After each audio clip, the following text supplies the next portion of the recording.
नमस्कार मंडळी, रुतम मराठी आपल्या सर्वांच्या लाडक्या यूट्यूब चॅनलमध्ये आपले मनापासून स्वागत आहे। आज दिनांक 1 मार्च रोज आपण या व्हिडिओच्या माध्यमातून ऑटोमोबाईल क्षेत्रातील महत्त्वाच्या घडामोडी पाहत असतो। चला तर मग आजच्या व्हिडिओला सुरुवात करूया। हुंदाई एक लोकप्रिय वाहन कंपनी आहे। हुंदाई कंपनी लवकरच आपल्या क्रेटाचे नवीन मॉडेल भारतीय बाजारात लॉन्च करणार आहे। हुंदाईची एन लाईन बाजारात लोकप्रिय होताना दिसून येते।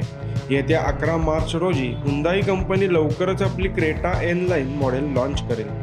नवीन क्रेटा एन लाईनच्या डिझाईनबद्दल बोलायचे झाल्यास यामध्ये स्पोर्टियर बंपर, स्पॉइलर आणि मोठ्या आकाराची व्हील्स असे डिझाईन मिळणार आहे। हे मॉडेल ग्राहकांसाठी 2 व्हेरियंटमध्ये लॉन्च केले जाण्याची शक्यता आहे। किया कंपनी त्यांच्या सेल्टॉस आणि सोनेटला मिळालेल्या प्रचंड प्रतिसादामुळे पुढील वर्षभरात आणखीन 3 SUV भारतात लॉन्च करणार आहे। 2024 मध्ये फ्लॅगशिप EV9 इलेक्ट्रिक SUV आणि नवीन जनरेशन कार्निवल MPA लॉन्च करणार असल्याचे कंपनीने याआधी स्पष्ट केले आहे।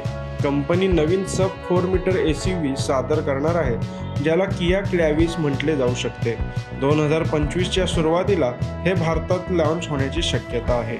चीनमधील कार निर्माता कंपनी BYD इंडिया भारतीय बाजारात लवकरच आपली तिसरी इलेक्ट्रिक कार लॉन्च करणार आहे। BYD इंडिया भारतात 5 मार्च रोजी आपली BYD सील इलेक्ट्रिक लॉन्च करणार असून भारतात हे मॉडेल इम्पोर्ट केले जाणार आहे। दरम्यान कंपनीने या कारच्या बुकिंगला सुरुवात केली आहे, मात्र किती रुपयांमध्ये याचे बुकिंग करता येईल हे अजून समोर आलेले नाहीये। तर मंडळी, या होत्या आजच्या ऑटोमोबाईल क्षेत्रातील महत्त्वाच्या घडामोडी।